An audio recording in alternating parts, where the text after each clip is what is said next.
আসসালামু আলাইকুম এভরিওয়ান, আমি খাদিজা আমিন আশা। আজকে আমি কথা বলবো বাংলাদেশে পড়াশোনা কি আসলে লস প্রজেক্ট। একদল মানুষ মনে করে বাংলাদেশে পড়াশোনা লস প্রজেক্ট, আরেক দল মনে করে যে বাংলাদেশে পড়াশোনা দরকার। মানে আমরা সবাই মনে করি পড়াশোনা দরকার, কিন্তু কিছু মানুষ ইদানিং মনে করছে যে বাংলাদেশে পড়াশোনা একটা লস প্রজেক্ট। তো আমি এই ব্যাপারে ডিটেলস আলোচনায় আসি। আমাদের দেশে পড়াশোনা করে আসলে আমার দিক থেকে মনে হয় যে পড়াশোনা করা একটা লস প্রজেক্ট।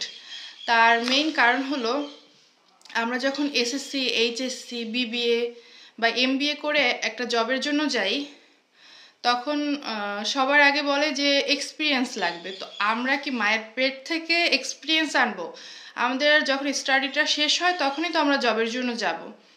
তার আগে গেলে বলবে যে হায়ার এডুকেশন দরকার, এই দরকার, ওই দরকার। যাই হোক, আমরা অনার্স মাস্টার্স করে যাওয়ার পরে রেজাল্ট হলো এক্সপিরিয়েন্স চাই। মনে হয় কম হলেও 50টা জায়গায় অ্যাপ্লাই করেছি, সব জায়গায় এক্সপিরিয়েন্স 1 বছর, 2 বছর, 4 বছর, 5 বছর এমন। এরপর আসি যারা এসএসসি দেয়নি বা যারা 8 পাস বা 6 পাস, তারা বিভিন্ন গার্মেন্টস সেক্টরে জব করছে। তো সেখানে তারা অ্যাভারেজ 22,000, 20,000 বা 18,000 এরকম স্যালারি পায়, কেউ 25,000 বা তার উপরেও পায়। কিন্তু যখন আপনি মাস্টার্স পাশ করে একটা অফিসার পদে অ্যাপ্লাই করবেন, ওয়েলফেয়ার অফিসার আমি বলছি, অ্যাসিস্ট্যান্ট ওয়েলফেয়ারের জন্য অ্যাপ্লাই করেছিলাম একটা কোম্পানিতে ঢাকায়। তো সেখানে আমার স্যালারি ধরা হলো 16,000 টাকা।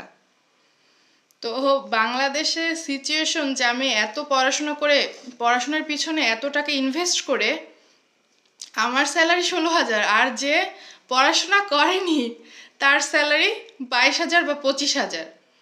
এই হলো বাংলাদেশের কারেন্ট সিচুয়েশন বা জব মার্কেটের অবস্থা হলো এটা। তো এই প্রেক্ষিতে বলা যায় যে বাংলাদেশে পড়াশোনা একটা লস প্রজেক্ট। কিন্তু আবার যদি আপনার সামর্থ্য থাকে, আপনি যদি বাইরে পড়াতে পাঠান বা বাইরে যদি যাওয়া যায়, তাহলে অবশ্যই কিছু ভালো করা যায়।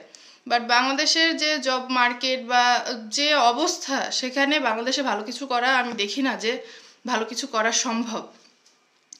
সেক্ষেত্রে মানে যার সামর্থ্য আছে সে তো চলে যাচ্ছে, আর যার সামর্থ্য নেই সেই দেশে পচে মরার মতো অবস্থা।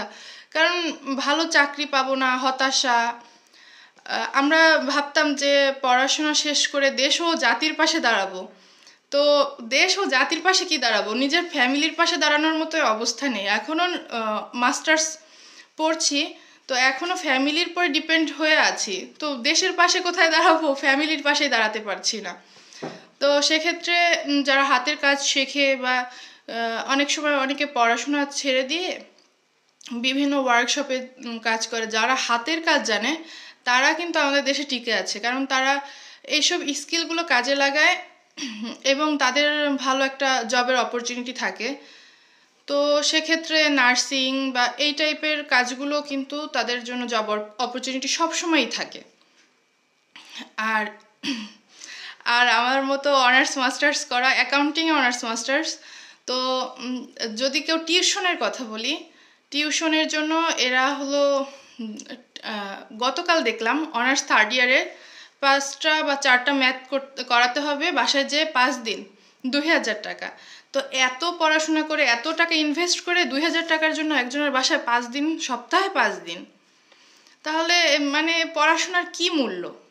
একটা বাসায় কাজ করলে পার কাজের জন্য মাসে 1,000 করে দিতে হয়, ঘর ঝাড়ু দেওয়ার জন্য 1,000, থালাবাটি ধোয়ার জন্য 1,000। তাহলে পড়াশোনা করার কি দরকার? মানুষের বাসায় কাজ করলে তো 10,000 টাকা 10 বাড়ি কাজ করলে হয়ে যাবে।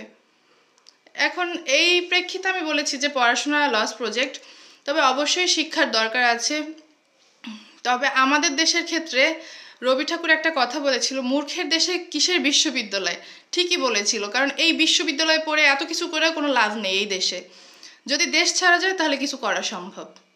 আজকের মতো এই পর্যন্তই। আল্লাহ হাফেজ।